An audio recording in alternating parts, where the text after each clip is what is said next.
We have some NHL news to discuss today, including a trade between the Vancouver Canucks and the Tampa Bay Lightning. We also have several signings, including guys like Ritchie, Ondrej, Kase, Arturri, Lehkonen, Mathieu, Perrault, Riley, Nash, Warren, Fogle, and a whole lot more. All that coming up next. So welcome back to another video here at Top Shelf Hockey. As I mentioned, we have several news items to talk about today, including a trade between the Lightning and the Vancouver Canucks. Now, the Lightning have sent goaltender Spencer Martin, who's 26 years old, mostly been playing in the minor leagues, to Vancouver in exchange for future consideration. So this is a pickup for Vancouver to add to their goaltending depth, somebody who can play in their farm system, likely with Michael DiPietro. Of course, they brought in Jiro Halak to play with Thatcher Demko at the NHL level, so it only makes sense that they need a little bit more depth that way. For the minor leagues. That's the only way this kind of makes sense. The Lightning obviously have more than enough goalies in their system and they can afford to part with him. Like I said, he's 26, has played mostly in the American Hockey League, decent stats, so we'll see. Likely doesn't have a great deal of an NHL future, but you just never know sometimes. There's always late bloomers, and even though it's a minor trade, it could pay off down the road for Vancouver. Now, as I mentioned, we have several contract signings to discuss today, including a couple by the Maple Leafs, bringing in two former Bruins, and Ritchie and Ondrej Kase. Of course, Kase gets a one-year deal at $1.25 million, and Ritchie gets a two-year deal, $2.5 million per season. So certainly some more forwards for the Leafs to have some options there. I can see Ritchie maybe fitting in a top six role with them, possibly slotting on the other side of Tavares and Nylander. That's a possibility. So Kase could be a third-line player if he can stay healthy. That's always the big concern with him. Former 20-goal scorers, got great speed, but will he be healthy enough to play is the big question. So a couple of more options there for Toronto as they continue to add some fairly valuable cheaper signings for their forward group to try to round out the roster. But now they have more than enough forwards, and you have to wonder if there might be a move coming.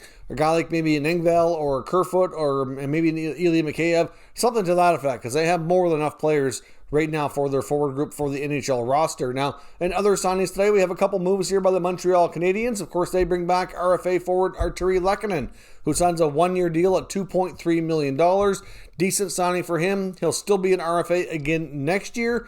So obviously he was a player who was a healthy scratch at times, but still, generally speaking, the last couple of years have played a pretty regular role for them. So he'll come back, and they've also brought in free agent forward Mathieu Perreault, who that signing was made available a little bit sooner before today, but I hadn't reported on it here yet. He gets a one-year deal at $950. Pretty solid veteran signing there. Of course, he was quite thrilled to play for the Habs, who he cheered for them growing up. So, they posted some videos of him touring the practice facility, and you could tell just how excited he was. But another guy, since they're losing players like, Corey Perry and Eric Stahl, he can be one of those vets that come in and play a similar type of role. He's a versatile forward. You can move him up and down the lineup. He can play special teams, and it just could really be a good, strong utility knife kind of player. I can see him slotting on a line with Joel Armia, perhaps, with maybe Jake Evans, for example, at center. That could be a good line for them. So we'll see. But either way, another good veteran signing there via the Montreal Canadiens, replacing the vets that they've lost. The Columbus Blue Jackets have re-signed defenseman Miko Leitnin to a one-year deal at $900,000. Of course, Leitnin came over last year and signed with the Maple Leafs, but never really got much of an opportunity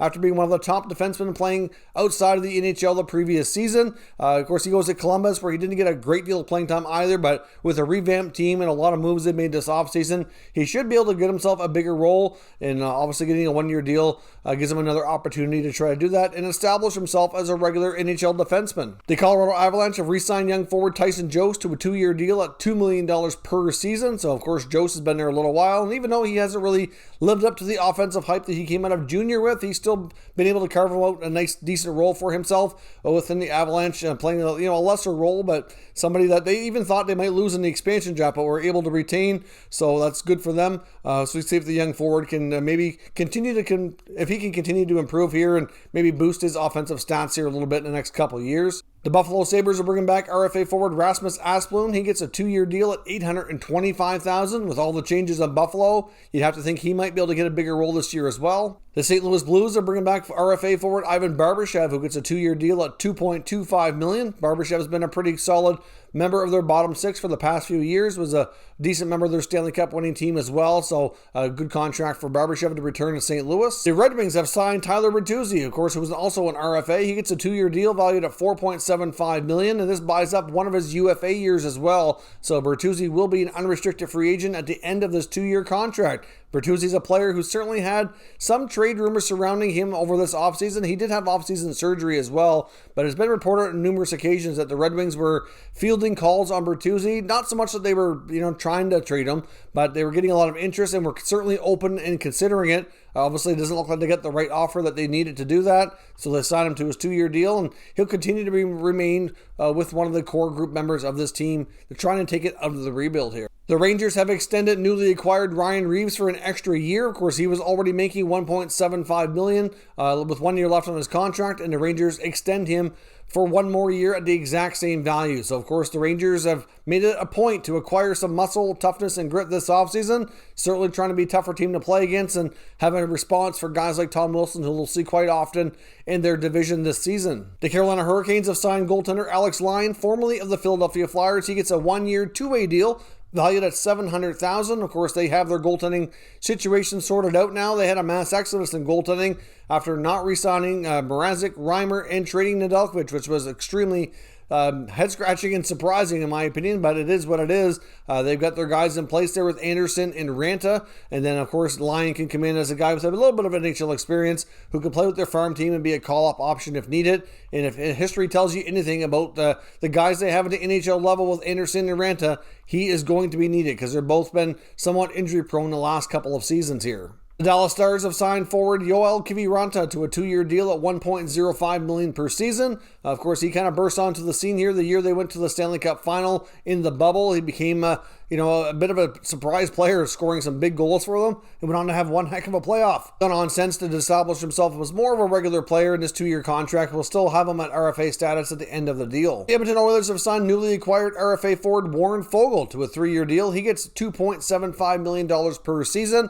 Of course, he had pretty solid point totals in Carolina, playing in a limited role, mostly in third-line duty. Kind of got stuck on the depth chart, didn't really have much of an opportunity to move up, and was looking for a fresh start. So, of course, he was swapped with the Oilers in exchange for defenseman Ethan Bear. So, we'll see what he can do in Edmonton. I don't know exactly where they'll slot him in the lineup there. He very well could probably play somewhere between their second or third lines, too. So, not sure exactly how high they'll place him in their lineup, but he should be a good player for them that can produce the offense at a pretty decent rate, and this is a good contract for him, in my opinion. The Winnipeg Jets have signed veteran center iceman Riley Nash on a 1-year deal for $750,000. Great signing in my opinion. They needed a good veteran presence in their bottom 6 after losing guys like Nate Thompson and Trevor Lewis, and he will be a good fit in that regard. Obviously, Riley Nash had a significant injury last year, ended up getting traded to the Leafs, where he did get some playoff time and playing time, and was actually did okay. But of course, with all the forwards they had in Toronto, his opportunity was certainly limited. But in Winnipeg, I think he can be a pretty solid fourth center for them, and like I said, work on special teams, kill penalties, and be good on faceoffs and that kind of thing. What the Jets kind of need here, like I said, after what they lost this offseason. And the Tampa Bay Lightning have made a pair of signings to matching contracts, both 23-year-old guys who you can still kind of call prospects, which are Boris Kachuk and Taylor Radish. They've been both in the organization now for 5 years. They've gone through their ELC. They've played enough pro hockey, but they're at the point in their careers now that they're probably going to start to get more of an opportunity given the exodus of players from the Lightning organization. But they do have a lot of other young players they're competing with for spots, so it'll be interesting to see here. But they get 3 years at $758 actually. So it's kind of an interesting contract. Just like Alex Barré-Boulet had a similar type contract as well. It's a different concept that you don't normally see young players signing for more than like a year at this kind of money. So obviously the Lightning have them bought in to be a part of the organization and part of their solution to get more of an opportunity in the next couple of years as they continue to go over, through more players and have a little bit more turnover on this roster due to the salary cap constraints that they're facing. So we'll see how much opportunity these guys get, but I know they both had great junior careers. It'd be nice to see them get more NHL opportunity. So let me know your thoughts on the trade as well as all the signings here today. We can discuss further down in the comment section. If you're new to the channel, make sure you subscribe and stick around. We'll keep you all up to date with all the latest news, rumors, signings, and everything going on in this crazy offseason here for all 32 NHL teams. Thank you for watching, and I'll catch you next time.